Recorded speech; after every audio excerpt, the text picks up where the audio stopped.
Greetings, everybody. Welcome back to the Cape Lead Revolution. This is Chachi, still trying to make sense out of my new digs here and trying to get these podcasts going. So what I have here is a podcast that has been right at a year in the making.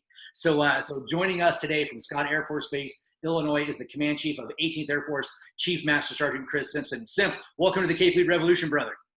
Hey, Chachi, thank you for having me. You're right. We've been trying to get this together for a really long time. And by the way, I don't know that I ever did it face-to-face. This is as close as we'll get face-to-face. Thank you very much for the golf balls.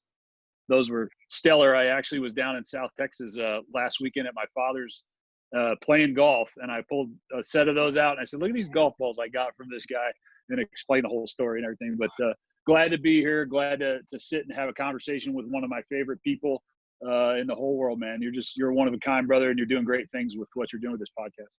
You know, I definitely appreciate that, and I feel the same way. And we'll talk more about how we met. But you know, the golf ball story for everyone was last year at the Air Force Association convention. I had showed up there, and like the night before we were supposed to, whatever, I ended up seeing Chief Simpson out there. I was like, dude, I want to get you on the podcast. Let's make this happen. And he's like, I'm kind of leaving early. It would have to be super early. So the plan was like 5 or 6 in the morning. And I said, hey, cool. Yeah. So it's absolutely fine. I slept in, right? Absolutely slept through the alarm or didn't set it. So all of a sudden I wake up and I've got a text that says, hey, I waited 15 minutes. I'll catch you next time. Extremely kind and gracious, but it felt like absolute crap. So I sent him a box of high-end personalized golf balls. I think they say something to the effect of Chachi sucks, Simp rules. Yeah. And on top of that, they're Titleist 18, by the way. Absolutely. Beautiful. Very classy, sir. So Very classy. I had, because you could, my parents did that for me one time. So I had them specifically numbered. Each one was 18 for 18th Air Force. Right. So yeah, I'm glad you saw that. But again, man, like, so for everyone out there, you and I met at the Keenan Flagler School of Business, University of North Carolina in November of 2015, as you were the Wolf Chief at Coons Hunter. And I was getting ready to be what would be one of your wings now as the 18th Air Force Command Chief at the 305th Air Mobility Wing in Joint Base McGuire-Dix Lakers. And I think that you and I just kind of hit it off there. And you and I appear to be cut from a different cloth, but you and I appeared to be the truth tellers and the honesty bringers to a lot of those conversations. Yeah, I agree. I think your background as a TAC-P, and then I started as a defender and then CE. I think it's those kind of ground-centric folks who, in my case, especially, I'm a chem warfare guy by trade. I started as a defender, but I'll claim chem warfare. In a lot of time embedded with the Army, and I know you lived with the Army. I mean, that was your life up until you became Command Chief, and then towards the end when you went back, which was awesome. I think we just had that different mentality of being on the ground, being in the muck and the mire, and there's no time for superfluous jargon and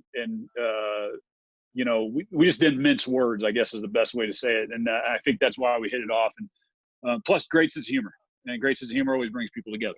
So. You bet. And you and I ended up having a great deal of fun. And then as my career ended coming to a close, you were my command chief at the 93rd Air Ground Operations Wing. Yeah. It's just kind of crazy how that came full circle.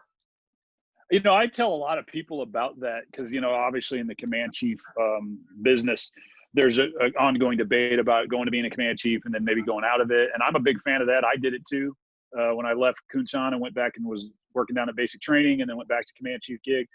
And I talk a lot about you, and I talk about Pedro a lot too, about how valuable that was to have 2 former command chiefs inside the wing for 2 reasons. One is there's so much got solved in those 2 units that didn't require any higher intervention whatsoever because you guys knew exactly how to take care of it. And the other side of it, which was maybe more important for me personally, was someone to really talk to about situations of, hey, I've never really seen this before. Have you guys seen this before? Both being 2-time command chiefs and both downrange command chiefs. You guys have seen some stuff. So it was incredibly valuable. So I tell anybody who talks about that in any kind of position to have influence over that, don't underestimate the value of those folks going in and out of that command chief business and then taking something back to whatever operational or functional area that they come from. It's super valuable to everybody. Absolutely. Well, I definitely appreciate those words. Always great working with you. And now you're there. I have a huge love for my command chief time going into AMC, which I had no understanding of realistically prior to, other than how to jump out of the planes, right? So didn't know that. So your predecessor, Todd Petzel, Todd and I became great friends, and then seeing you get hired into this position was absolutely huge. So when you look back on your career, like one of the fun things is, young defender Simpson, takes on the world, right? When he first joins the Air Force, did you have any dreams of aspiring to where you've become or what you've done and positions and all that stuff? No, brother, hell no. I came in for a very specific reason. First of all, I wanted to be the second baseman for the St. Louis Cardinals. That was my goal in life. And I figured out very early on that wasn't going to happen. So I needed to find opportunity. So and anybody asks me why I came in, I always say I came in for opportunity. Now, what those opportunities are varied. Opportunity to travel, opportunity for education, but really biggest thing for me was opportunity for structure, because I was not a very structured, disciplined young man. I was fairly wild and needed that structure. And I needed somebody to tell me when I was supposed to get up, when I was supposed to go to work, when I was done with work, when I could go home. All those sorts of things were beneficial to me. But stuck around, for a long time, longer than I probably thought I was going to stick around. And if you'd asked me, X number of years ago, hey, you'd be in this position or that position, I get out of here. I would have never said that. But I will say this. When I went to Kunsan for the first time, which was in 04, 05, I absolutely, and that was not my first time in Korea. I was in Korea in 01 as well in Osan, but I didn't like Osan as much as I liked Kunsan. And when I went and I found out what Kunsan and the Wolfpack was all about, I had a little group that I ran with, and I told them there, I said, I'm going to come back to this place. I'm either coming back as the Devil Chief, which is the CE Chief, or I'm coming back as the Falcon Chief, which is MSG, or I'm coming back as the Wolf Chief. But I'm coming back here in one of those three positions. And lo and behold, was blessed by now General Sloan, then Colonel Sloan, to be hired to go do that job later on in 2015. And, I count my blessings every day, man. Not only with my wife did I outkick my coverage, but with my career, I really outkicked my coverage. I probably got far more than I deserve. So. Well, that's awesome. Congratulations on all of your success. But then that comes to like I think the most basic of all leadership questions is, throughout your kind of varied career and all over the places and different jobs, different roles and responsibilities, what does leadership mean to you, and how do you identify or personify leadership, like at a really basic / nuclear level? Yeah, man. So, there's all kinds of definitions out there, right? And I think sometimes we might overthink this a bit. For me, leadership comes down to really two basic things, and it's kind of what we talked about before we came on live. I believe leadership is about two things. It's about creating belonging and creating purpose in individuals. And that applies to anything. That applies to, a military organization. That applies to a civilian work company. That applies to if you're coaching a sports team, or you're a team captain on a sports team, or even just a member of a sports team. It applies to how you treat your family.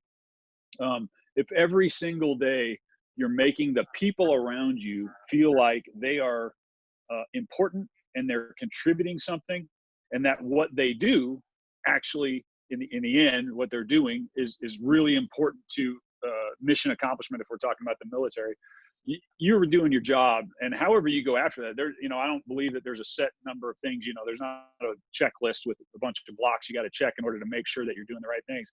It's whatever those people need in order to feel those two things, belonging and purpose.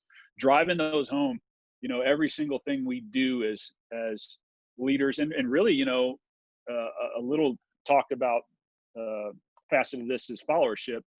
And being a good follower drives those things home too. So they're kind of symbiotic, I think.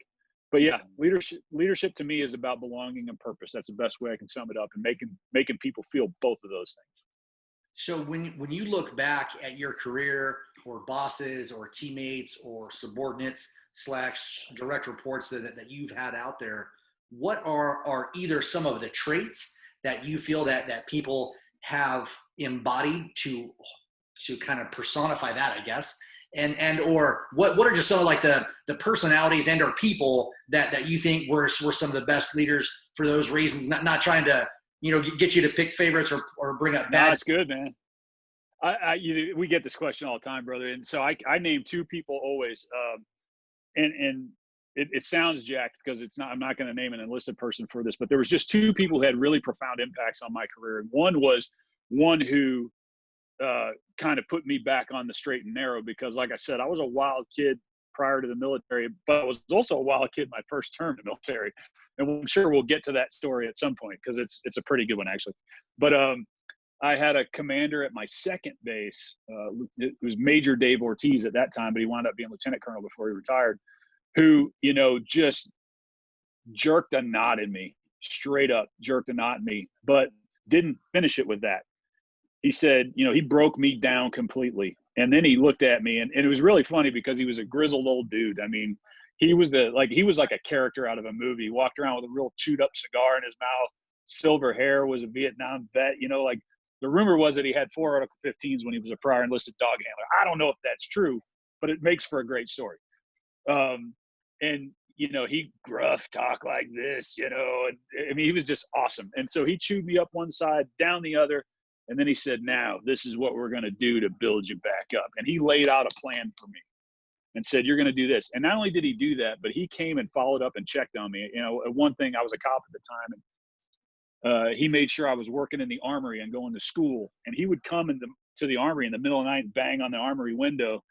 And I'd answer it. And he said, what are you doing in here? And I said, I'm working on school, sir. You're not playing video games, are you? No, not playing video games, Major Ortiz. And he always followed up and made sure that I was doing what he set forth in his plan. So he had a profound impact. To me, the idea of taking somebody who's fractured, who's damaged, and not giving up on them, and finding that value in them, and then making them believe that there's that value, and then showing them the way, and then doing the follow-up. Man, that's what it's all about. And then I had another one, Greg, his name was Lieutenant Colonel Greg Cummings, also a character, like straight out of the movie. He, short, African-American guy, talked like Bill Cosby. That used to be funny. It's not funny anymore. And he would, every single night, now this was in Korea in Kunsan in 0405, he was the commander, and he every night was at the hooch, and he would play cards with the enlisted folks every single night. Wasn't necessarily, not having a drink. Everybody thinks of the hooch, they think of drinking, but really what that place is a place to all come together and create that harmony and that culture.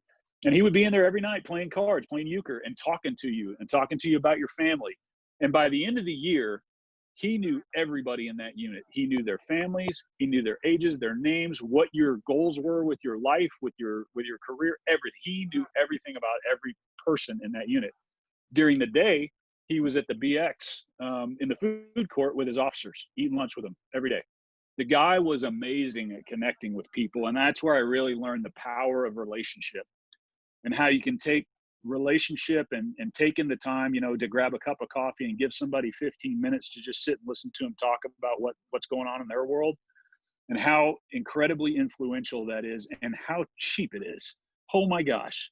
We worry so much about, taking the time to do these things and how much it doesn't cost a damn thing to go get a 5-cent cup of coffee and sit down at somebody's desk and listen to them for 15 minutes.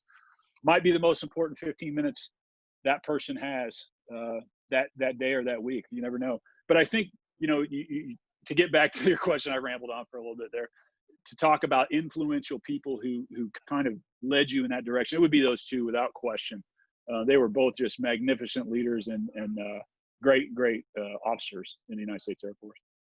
So I think there's a lot of people who may be hypercritical of the fact that one of those gentlemen was there playing cards or hanging out with enlisted, men and women every single night. I don't subscribe to that. I don't think you do either. That's how you got to build connections. Yeah, well, I mean, it's absurd to sit there and say that when, in a CE unit of 300 people, you got 10 officers and 290 enlisted people. How do you lead 290 enlisted people? You be around the 290 enlisted people. That's the only way to do it. It wasn't fraternization because he wasn't doing anything special. It was different group every single night he played with. He rotated his time, but he was building relationships. And I still see that, funny story. we had a little incident that happened on New Year's Eve over in Korea, which is always a crazy place. It involved a slick floor, some people falling down.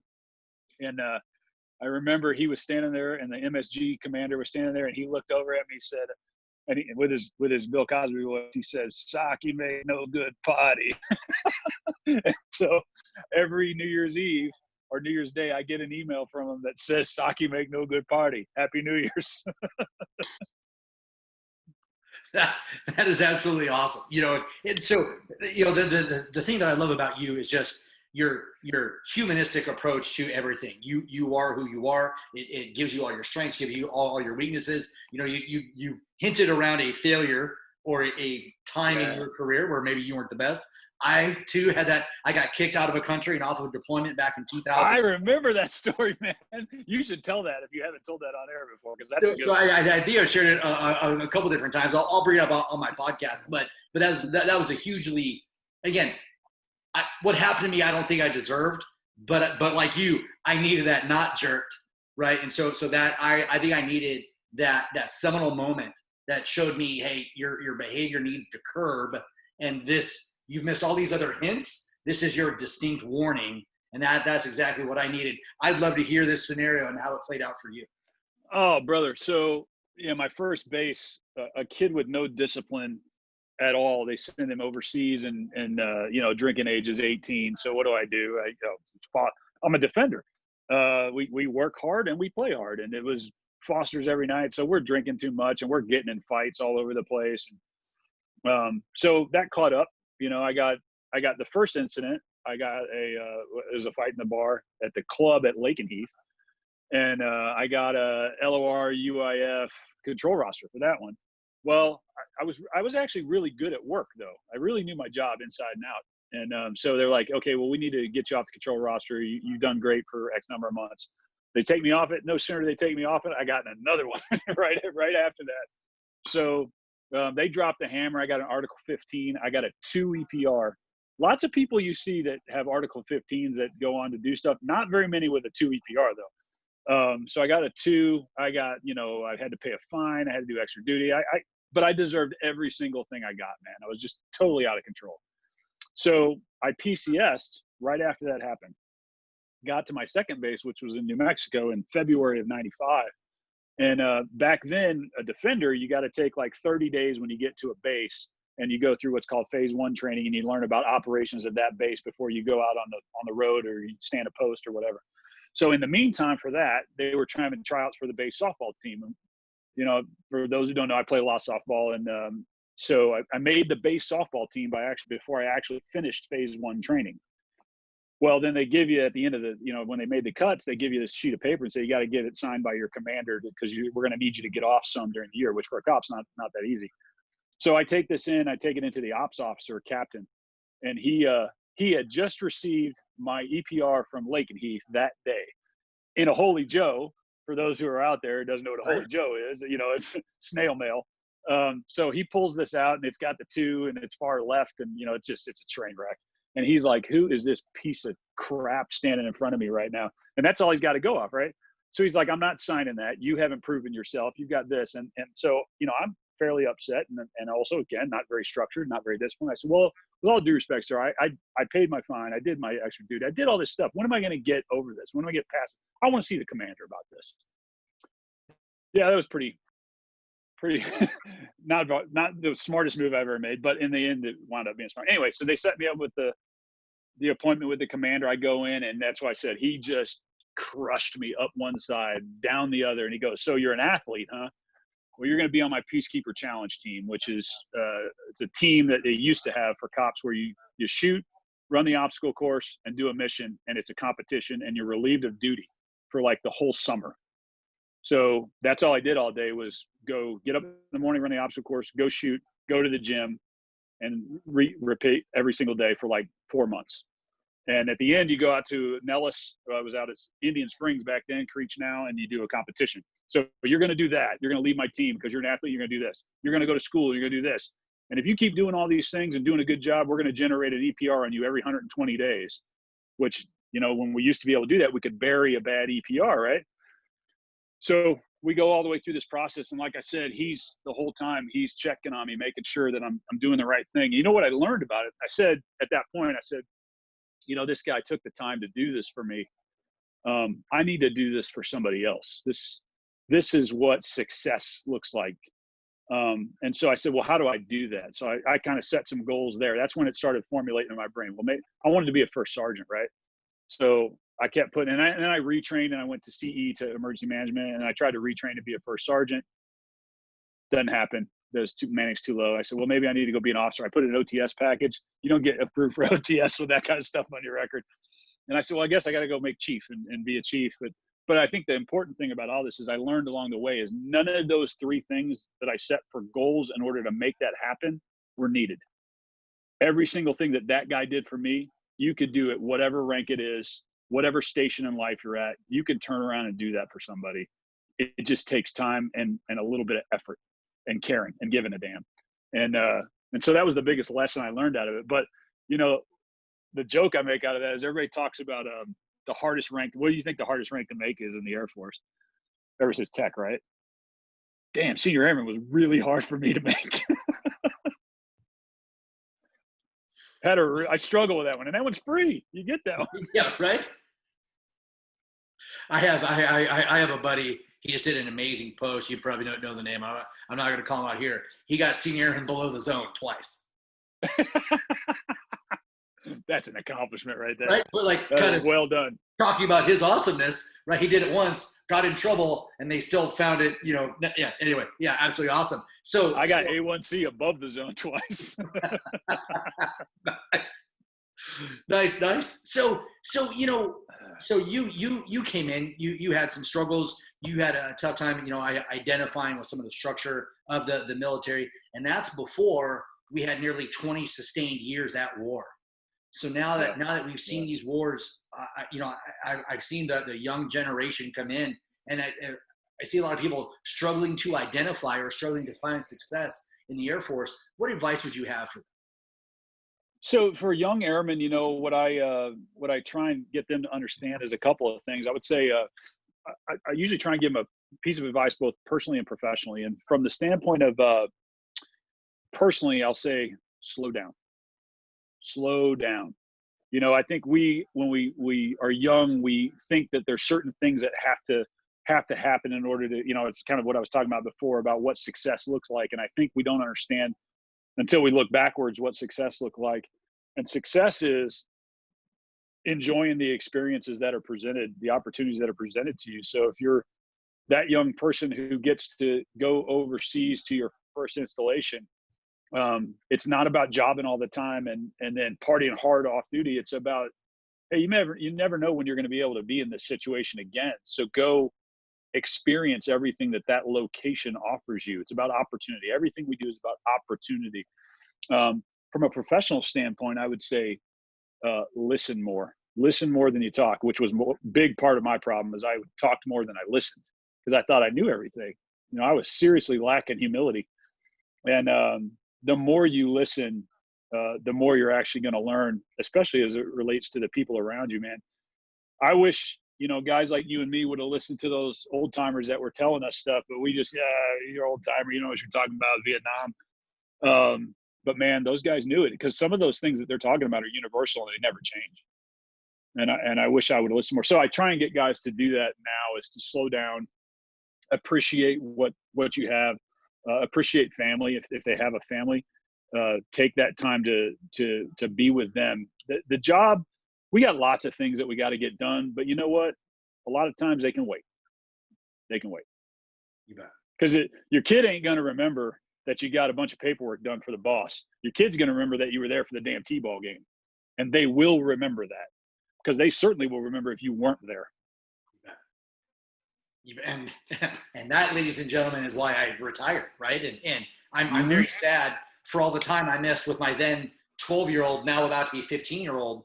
But, when I had my 12 and my 3-year-old together, I instantly saw how much time I missed with a 12-year-old that I now became unwilling to miss with the 3, right? And so I feel horrible that I missed all that time with the 12, but I had an opportunity to, number one, try and make up some ground with him. And then 2, not do that to the 3-year-old. and now in a couple weeks, with my soon to be newborn, so golly, yeah, that's one way to go into retirement.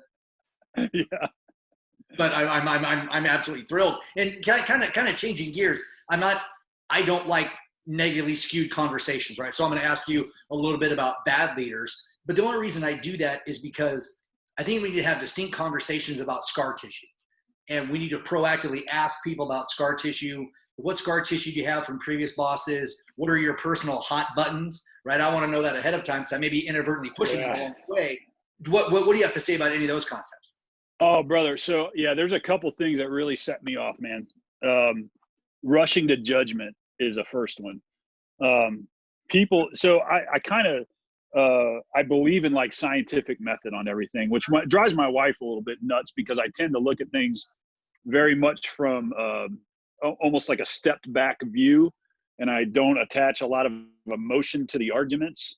And I think I have the ability to step through those things. But when people rush to judgment because, emotion takes, gosh, there's so many things going on in the world right now that have so much emotion attached to them. And we rush to making that decision without hearing everything. We just had a situation last year where we had an individual at one of our installations in a pretty significant position have an accusation made against him, right? And so the reaction was, well, we need to pull them out of that position that they're in. Like, whoa, time out. You never know, because something could happen and that may not be the whole story. That may not even be true, this story. And there's a lot of damage of taking them out and then putting them back into that position. We had that when I was at basic training as well. We had an individual who a trainee made an accusation against them, and they were super quick. They pulled the hat, which pulling the hat's not as big of a deal because you do it typically for a while. But they wanted to go ahead and PCS this person and move him along. I said, what if we come back at the end and this guy's found out that he didn't do it? You can't bring him back. And it wound up in the end that he was completely exonerated of everything that happened. So they had to give his hat back, and they almost PCS that guy. So I can't stand rushing to judgment. I think the other one, and probably number one, I cannot stand entitlement, man. Golly. Entitlement is just built out of this lack of humility of where you came from and that you were that person and you came from humble beginnings too. You can take your damn trash out, man. You're a grown person. You don't need somebody else to do everything for you. You don't need somebody to open your door. You don't need somebody to hold your hat. Those things, because they just feed. The little thing like those lead into much bigger things where people let their ego run out of check and they do stuff that is going to get them in trouble. So you got to nix that in the very beginning. Entitlement is the one that bothers me more than anything. And when I see a leader that acts entitled, especially when you talk about do as I say, not as I do, that is really frustrating, and it really kind of sets me off. So, and of course, then you got to say something. I did a podcast, I think in the last month or so, about the difference, because like so much of what I study now is just words, but it was the difference between deserve and earn, right? Yeah. You deserve this, or have you earned this? And what are the two different concepts, and what do those mean? And the minute I started pulling that thread, peeling that onion, I'm like, if I ever say deserve for the rest of my life, I want to butt stroke myself with a rifle. Like, I want to earn stuff. I don't want to throw a punch. Yeah, exactly. Like to that, like this entire, like, I deserve this. I'm like, no, you don't. You need to ask yourself whether you've earned it. Yeah. Oh, I totally agree with you, man. That all comes down to how humble you are as a person, and true humility is born out of understanding that you're just like everybody else, man. Every single one, we talk when I was at basic, and I'm sorry, I keep referring back to that, but we had a lot of talk on Fridays of the first week, which was like 0 week. We would have the brand new trainees that are just there, man, just fresh out of MEPS. And we'd have a talk with them. And one of the things we talked about is, what's the difference between you and I? I'm this chief that's standing in front of you with 24, 25 years in the military. What's the difference between you and I? And of course, well, you don't have any hair. You got a lot more stripes.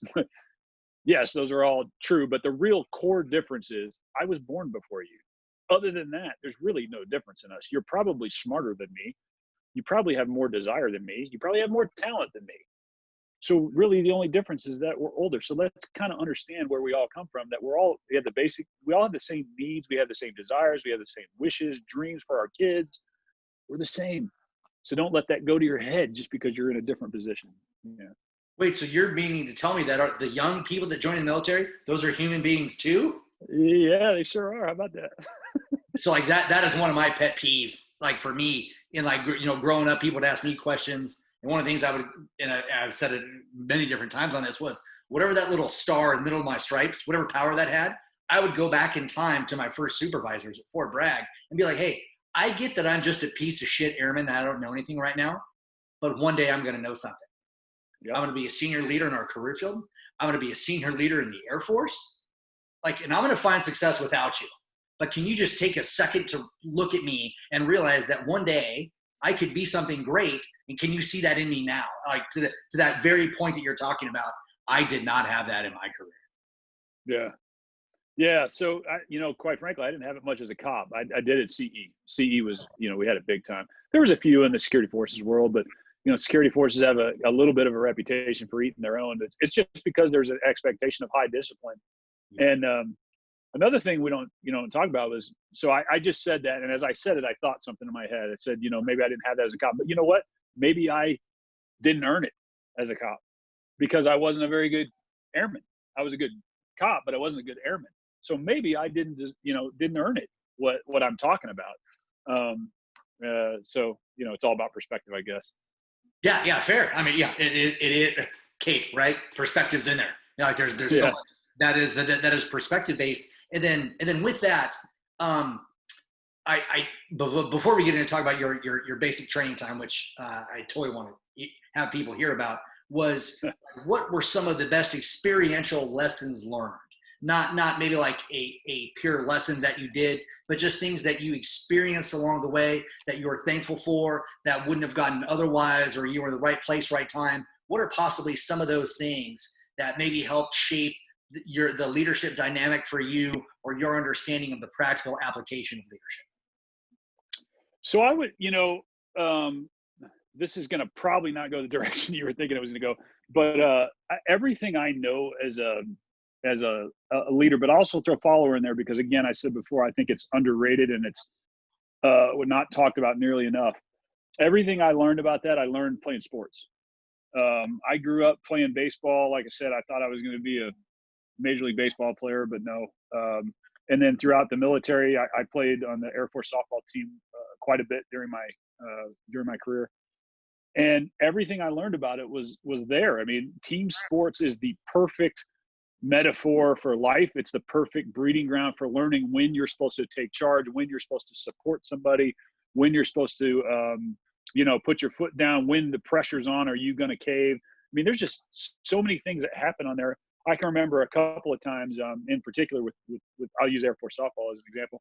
We had a young guy in 2000, I think it was, I can't remember if it was 11 or 9, 10 or 11. We had a 3-year stretch there. I think it was 10 or 11. I can't remember which year, but we had a situation. It was a gold medal game. So we win this game, you know, we take the gold, and I think the Marines were second, maybe Army. That was probably Army. And we had a young guy named Kyle Caulfield, great young player, first time on the Air Force team, and he was struggling. You know, some guys, when they get there, they just, you know, some people got to make outs. That's how it works. Well, Kyle was making a lot of them. And we got in a really clutch situation in this game, and everybody's like, oh, we got to hit. You know, there's the whole bench is, and I was coaching at this time. The bench is, you know, you got to hit for him. You could hear the whispers going on. And the head coach, a guy named Steve Shortland, walks over and he's like, shut it. You know, he starts talking about, you better have faith in your damn teammates. This is what they need. They need to know that we have their back. And he said, that guy's going up there and he's hitting. He goes up there and he hits a 3-run bomb to tie the game. Another guy comes up, hits a solo. It's a walk-off. We win the game. But we don't win that game without that young man hitting that 3-run homer. I mean, it was just a great moment, right? And then another one was about having faith in each other also, but never giving up. And, you know, no matter what the odds are. In 2002, the Air Force team, and a lot of people call this the greatest game ever played in Armed Forces softball history, but we were playing the Marines. And in that, they have a 20-run rule. After 3 innings, if the team is up by 20, the game is over. We were down 22-3 in the 3rd inning to the Marines. This is also a gold medal game. And we came back and won that game 36-35 in 8 innings. And it was just contributions across the board. It was people picking each other up, people making great play. I mean, it was just the coolest thing to be part of, and to see guys who you didn't expect to step up.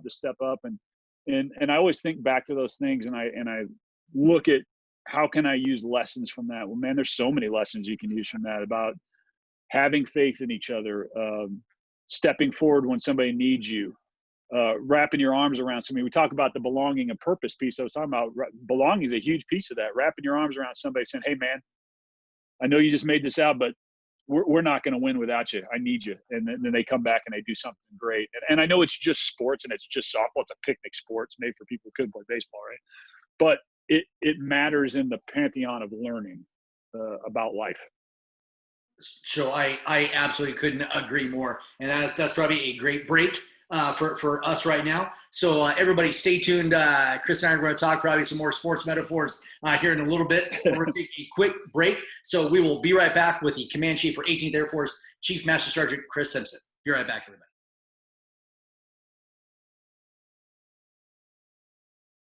All right, everybody, welcome back from break here with Chief Master Sergeant Chris Simpson. And man, Chief, I totally want to peel more of this onion, right? I know that we said we'd probably get off the whole sports thing, but it was just kind of cool, you and I speaking during the break about sports metaphors and realistically all the things that sports can provide. And again, not trying to beat down people who don't play sports, right? If you're into electronics or science or all that other stuff, I'm not trying to knock you, but I think there are a lot of developmental pieces that sports helps us with. And I'd like to get your thoughts on that. Yeah, so I think one of the key ones, and I wish I would have touched on it earlier, but now we'll get after it, is failure. Failure is something you can learn in sports, and it's, we fail in the military, and there's usually some pretty significant consequences, especially when we're talking mission failure. If we're talking training failure, that's totally, we'll talk about that. But in sports, you fail, and it's not the end of the world, right? But there certainly is an emotional feeling that goes along with it. And that's whether you fail as an individual or you fail as a team collectively. And so failing as an individual, depending on what kind of sport we're talking about, if you're talking about, you're a sprinter and you fail, obviously you're going to feel a tremendous burden to that on yourself. If you are a member of a team sport, like say baseball, and you're the pitcher and you go out and you stink it up for the day, you've let your teammates down. Now there's the added burden of your teammates, that connection between you and them, and you're feeling that obligation that you have to do your part in order to make everything good. In the meantime, they're scoring runs for you, but you're giving up runs at a pace that doesn't keep with that. There's something about that. And then there's something about, the next time you go out, erasing that, getting back on the hill and putting the effort out, and then achieving success. And also as a team, if a team not meeting its objectives, and there's so many examples of that in the sports world. I mean, look how many times we just had The Last Dance on with the Chicago Bulls, right? And that was a huge success. But they talked about their successes. They failed in the Eastern Conference Finals several times before they made it to the finals and won the NBA title 6 times.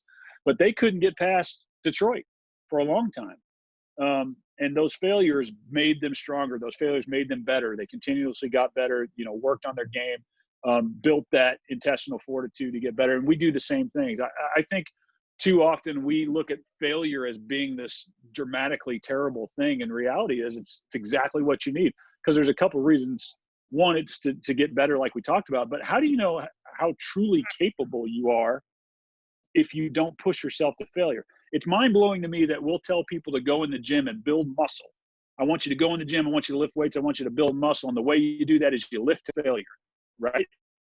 Holy cow. Why are we not applying that same concept to the stuff we're doing out there? Okay, I want to have an exercise for my military organization that pushes them to the point where they can't do it.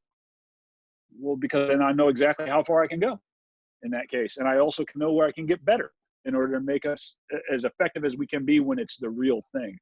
I think too often failure is undervalued, and it's looked on so negatively. There's a lot of good things that come out of failure, and sports is a great example of where to see it. Yeah, I couldn't agree more. And I'm gonna God, absolutely destroyed this quote, but like smooth seas never made a safe sailor, like something along those lines. You're like, Yeah. you need to go out there. Like if you do everything when it's like, I had one of my airmen, we were going to do a ruck march one day. It was December in Colorado, pretty yucky, nasty day. So I was getting ready to call the ruck march, like, safety, blah, blah, blah. And my young airman first class, Pat Lake, looked up at me. He's like, "Hey, Sarge, war isn't always 70 and sunny." Awesome perspective, Pat. Let's go, Mark. And we went out. Get after it. Super thankful for that lesson. Yeah. So all-weather fighter. It's so as a natural transition for me, I think sports, and then I think sports movies, right? And I think of all the amazing leadership metaphors that go to sports movies. So for you, what do you go to first? Like what are some of the first things that you think of when you think leadership repository, whether book, movie, podcast, what have you? Where do you go for inspiration to really get your leadership juices flowing? Yeah, man. So I'm a movie guy, man.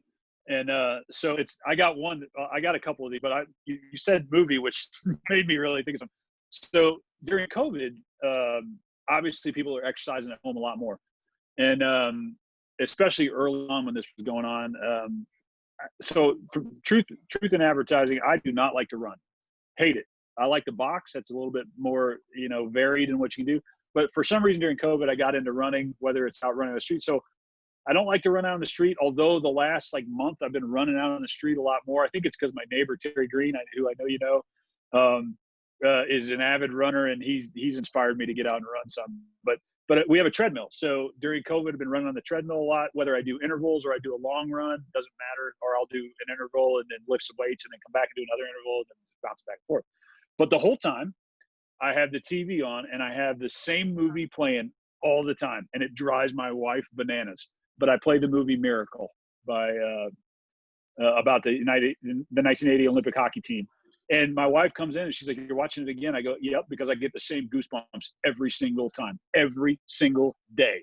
When he looks at him and says the name on the front of the jersey is a hell of a lot more important than the one on the back, I pump my fist in the air. When they win the gold medal, I pump my fist in the air, even though I know they're going to win. Right. It just inspires me to see. You get it right now, right? I get inspired seeing a group of different people come together towards a common purpose and achieving that goal. It's just so inspiring to me. I would say books. My favorite and the number one book I recommend to people as it relates to leadership is Legacy by James Kerr. It's about again, it goes back to sports. It's about the New Zealand All Blacks rugby team, and it's their leadership lessons. The number one thing in the chapter number 1 talks about humility. And, I've talked about that several times, and it gives this great lesson about how they were going to prepare to have a test against, I can't remember what team they were playing against, but it would have made their team captain the all-time winningest team captain in team history. And they walk through the preparation and the execution of the game plan and all these sorts of things. And then at the end, everybody comes in, they pop champagne, and rugby, lots of tape. Any sport, you got to tape your ears down. It's a pretty tough sport. They're taking all their stuff off, dirty clothes, throwing them all on the floor. They throw everything out. And at the end, before everybody walks out, you'd think there'd be like a equipment manager that would handle all this. But no, the 2 team captains that are there, both of them who are former players of the year, they clean everything up before they leave. And they call it sweeping the sheds. Nobody sweeps the sheds outside the team. They take care of their own. And I think it's such an incredibly powerful chapter that, this is what we do. We take care of our own, and never be so full of yourself that you can't go sweep the sheds, man. We can all do it. So that one, I love that one. Art of Followership by Ron Reggio is a great one. We got to always remember to talk about followership, because you work back and forth between those roles, just like we were talking about with sports. There may be one day when you're the man, you're the lady who's on the hill, on the mound, or making the throw, or making the run, or whatever it is. But the next day you're not. You're in that followership position. Those go back and forth, and they do in an organization, military organizations as well. You may lead a small team, but you're responsible to somebody else. So you're always shifting between those roles. I listen to Joe Rogan a lot. I just like the varied topics that he has on there, and it's not just about leadership. And that brings up a good point.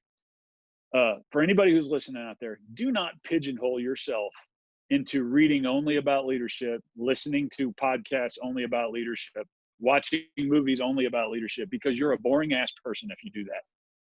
You need to explore everything. I'll tell you, for example, right now I'm reading several different books. I'm reading T.E. Lawrence's 7 Pillars of Wisdom, okay, about, Lawrence of Arabia, the story of Lawrence of Arabia. I'm reading Viktor Frankl's Man's Search for Meaning. I'm reading Ernest Hemingway's collected short stories, and I'm reading Harry Potter. All of those right now, and I knock a little bit out of each one every day, and everyone offers me something a little bit different. And that's my recommendation to everybody: is don't just pigeonhole yourself into reading all these same things or listening to these same things. Be varied, gather new perspectives, do things that are fun, read fun books, read a novel once in a while. Holy cow. Because you'll gain something from everything. So along those lines, one of the, so I'll ask more questions after this, but since it's right there. So I am 90% what you hate is I almost read exclusively leadership shit, right? But absolutely fair. Now, having said that, I've read Harry Potter. I've read Viktor Frankl. I just read this guy is like 20 lessons to his sons, right? To do all that stuff. So it's odd, right? So I don't take offense, but it's odd because everything that I read through a leadership lens. Yeah. And so that's very interesting for me. But that also goes into, that's the stuff that I like to do. Obviously with a podcast, and the stuff, obviously, like, it is my absolute passion. This is what I want to do for the rest of my life, obviously. But it's also what gives me oxygen. It's what restores my soul, right? So I want to get into a little bit of that with you. I think you kind of mentioned here with books or working out or softball is, what do you do for oxygen? What restores your soul? What do you do to present the best Chris Simpson that you can to your family, to your team, to the people you lead, your coworkers, all that? Yeah. So the number one thing for me is exercise. And it's more being physically fit. It's not all about that. That's a huge piece of it, because I think that's a condition of employment as a military member, that you need to be physically fit to execute your job. This debate about whether we should have fitness standards is freaking nonsense. You need to have fitness standards because we all have a condition of employment, because just because you're doing this job that is low physically. What's more idea that I'm going to do specific things, whether that is I'm going to go out and I'm going to run this distance tomorrow, or I'm going to get up at this specific time and I'm going to do this kind of workout. I'm making a contract to myself, and then I'm keeping it to myself. And if you don't have the discipline to keep a contract with yourself, how are you going to keep a contract with anybody else that you're around? So it sets the foundation for discipline for me. And in a military organization, discipline is the foundation of combat effectiveness. As it relates to your everyday family, we're not going to talk combat effectiveness with your family and everything, but it still carries over in the promise keeping that you give to somebody else in your family of how you're going to take care of them, how you're going to treat them, how the amount of respect you're going to show them. Those things all carry over. And if you can't do it for yourself first, how are you going to do it for somebody else? So that's an important one for me to do that every day, nearly every day. Not just so I can be, the side effect is you stay fit, but to keep that contract with myself. Golf, and I suck at it. But the mental exercise of going through it, and the idea of being out on a golf course, walking a course, to me is incredibly relaxing. I guess it's almost like meditation for me, to be out there and walking through the process of, well, I should probably do this. And there's a little strategery involved with it. But to me, it's incredibly relaxing. I'm not that guy that gets wrapped around the axle about what I shoot or if I miss a shot or anything. A bad day of golf is better than a good day of work any day. And then I like to read. One other thing I do, I collect baseball cards like crazy, man. And So I'm always sorting those. Sorting through baseball cards is like complete, takes your mind off anything. I know that's not everybody's cup of tea, but for me, it takes my mind off. So those are the things I do, and and then try and spend time with my kids. I garden a lot. I have like this face that doesn't look like a gardener, but I love growing things outside, and food and flowers and all that kind of stuff. That gives me oxygen. That makes me recharge. What about you? Like for it's funny. I just got into gardening. I'm doing hydroponics. So I've got some jalapeno peppers.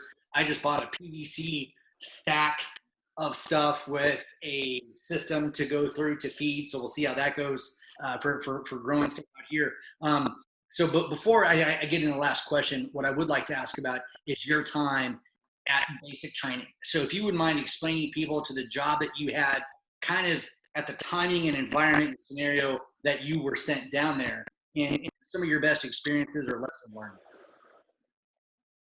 Yeah, so I went down to basic training after I left Kunsan in 2016. And if you remember about what was going on in the Air Force, 2012 was when they had the big scandal down at BMT with abuse of power. And they instituted some pretty draconian measures down there to try and curb behavior.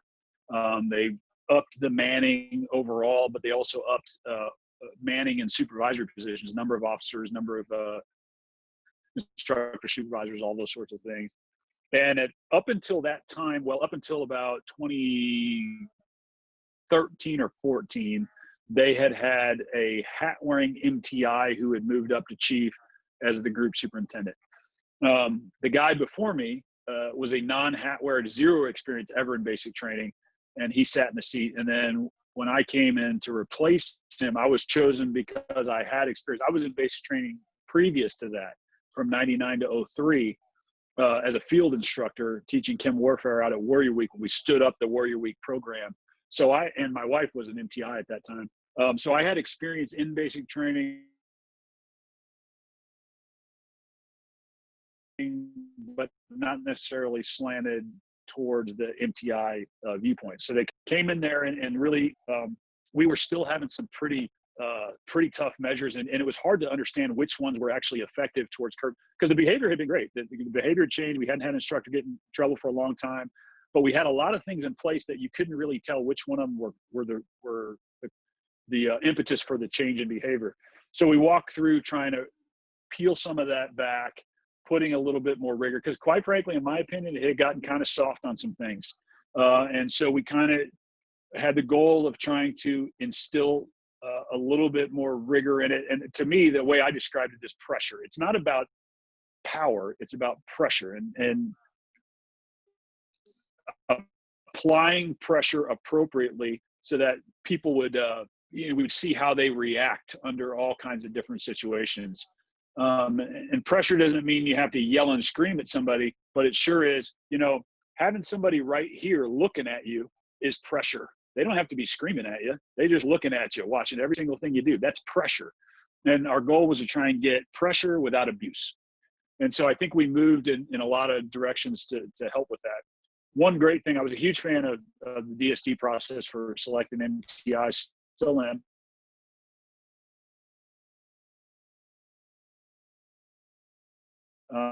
I think it gets the right people down there. Was there right people down there before? Sure there was, but were there wrong people down there before? Yes. A lot more wrong than right, and now a lot more right than wrong for the job, significantly more.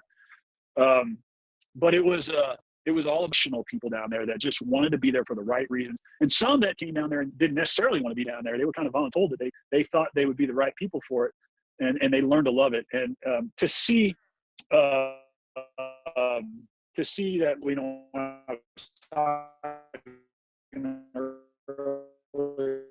about those folks in their 0 week, to see this group of ragtag 40 years old coming off those buses, to see them come off and be such an undisciplined mob the first week, to go 8 weeks later and watch them walk down the bomb run. My Fridays were unbelievable, man. Unbelievable.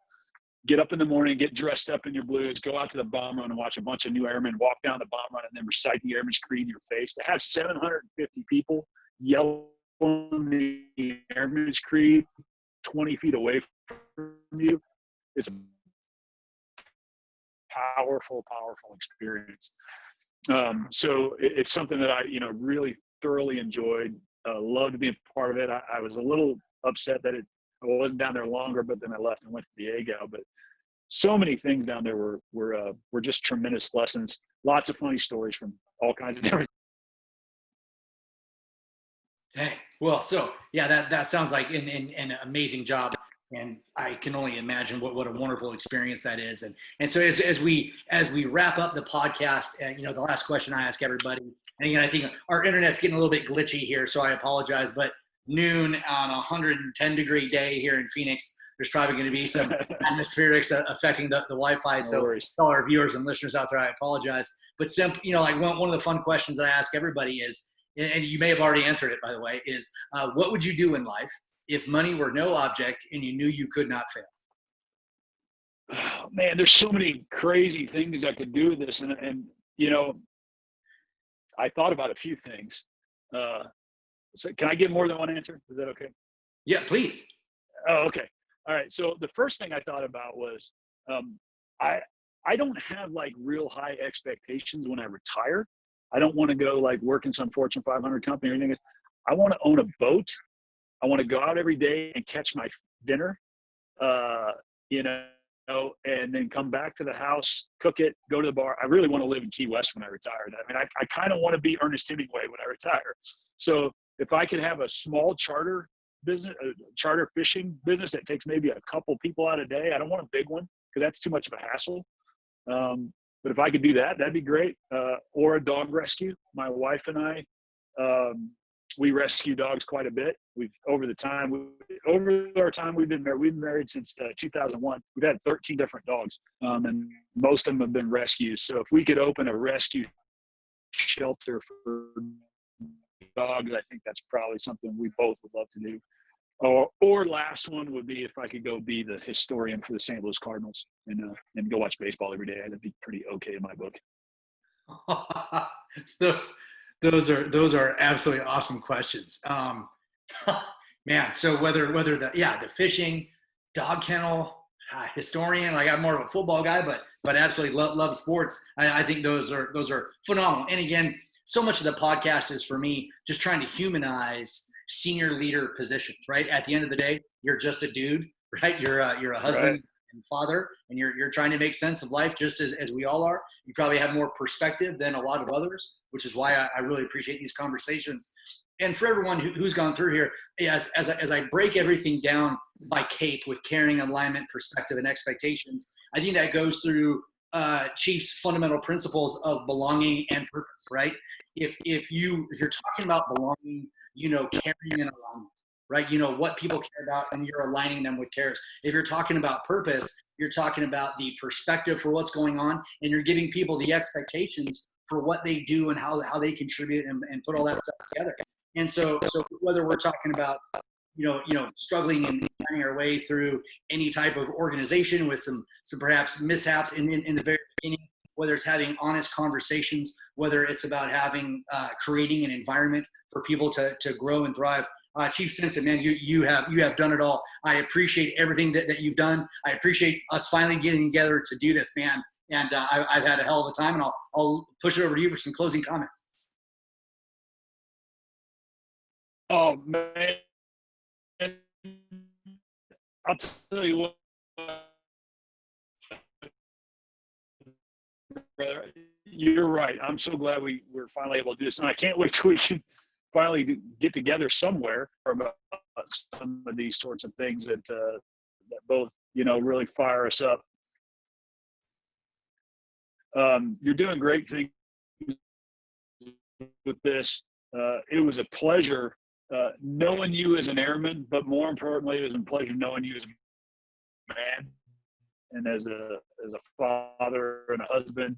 You're just one of those people that I think send just the absolute right message to folks about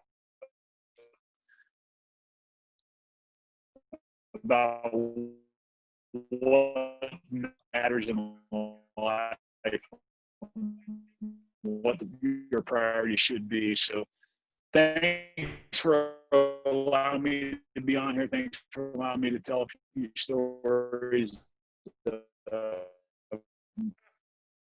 Anytime I can sit with Chachi and talk is a good time. And for anybody who's listening out there, if you're looking for somebody to be a mentor or role model or somebody to pattern yourself after, look at you right here, man. You can't go wrong. I definitely appreciate those kind words, and believe me, the feeling is absolutely mutual. And with that, ladies and gentlemen, we'll wrap it up today. We'll catch you here next time on the Lead Revolution. And this is Chachi reminding you to always educate, anticipate, and dominate. We'll talk to you soon, everybody.